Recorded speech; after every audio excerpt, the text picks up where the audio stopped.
Who better to ask than the Agency CEO Mauricio Umansky. Mauricio, good to see you.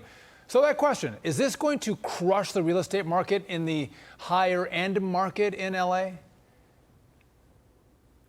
Well, it's definitely going to have a big effect. I mean, I can tell you that over the last month, 2 months, we've been looking at a huge rush to try to get people to sell. We actually had an extraordinary March.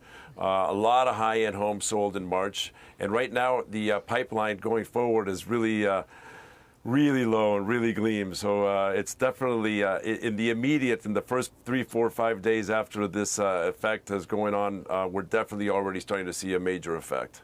Mauricio, what are people thinking in politics in Los Angeles that they seem to think that this won't have any effect at all? It's like, oh, well, you own a $10 million house.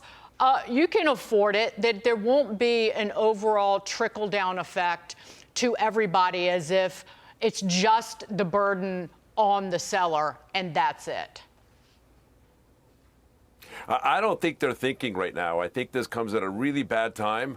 It's coming, during the time where, we're already trying to slow down the housing market. The interest rates are going up a lot. They've gone up by 500 basis points, the last 6, 7 months. And right now, we're all of a sudden adding this mansion tax. And, this mansion tax is put on top of a really slow market where all of a sudden, right, it doesn't matter whether you're making money, losing money, you're going to owe this tax. And what that's going to do is that's going to cause less people to sell, less people to move, more people to stay where they are and try to, and stay content. And it's really going to slow down, the housing market a lot more in Los Angeles than it already is. And it's already slow. We often see liberals think they can raise taxes, bring in more revenue. Oftentimes it doesn't work. You affect the market. But are you seeing sellers increase their price to deal with the tax? Or are they eating it and saying, I'm going to keep the same price and pay the tax regardless? What's happening in the market? Well, that's a great question, and that's the conversation we're having with all of our sellers right now. And the problem is, and the struggle is that it's really not the right time to be increasing the pricing. So if you want to sell, you need to keep your price down, and if you don't want to sell, and if you can't afford the tax, you're just not the right time to sell, and it's probably the right time to go off the market. So it's a really weird and tricky time that we're struggling with.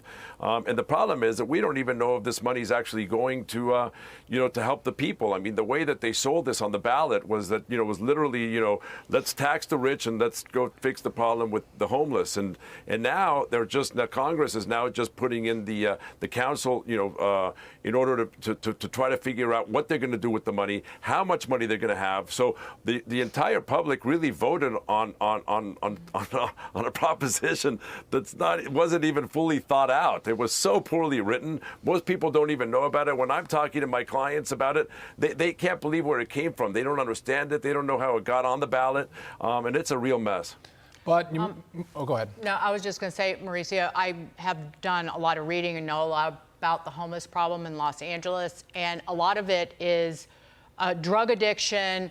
It is methamphetamine abuse, which leads to psychosis. So it's not an issue of housing affordability. It's actually drug abuse leading to psychosis and mental illness. But I was going to give one piece of advice. Maybe tell your clients who are angry about this, tell them to vote differently, because they probably voted and gave to the very people who are giving them this tax. So tell them to wake up and figure things out. Says the former Republican Congressman They have Mauricio. to pay attention to the... Exactly. Mauricio, quickly, you and your stunningly beautiful wife, Kyle, how into Scandival are you on Vanderpump Rules? Okay, I got to step out. No. Are you into Scandival? Yes or no? No, I have no idea what that even is. Thank you, Mauricio. You and I are together. Thanks for joining us and not watching. Thank you for playing along. Thank you so much. Love to your beautiful family. Thank you. He beats you. He has 9 kids, Mauricio. Sean has 9 children. Oh, I'm prolific, Mauricio. Well, I got 4 girls, so it's great to see both of you. Thank you. Good for you. Good to see you.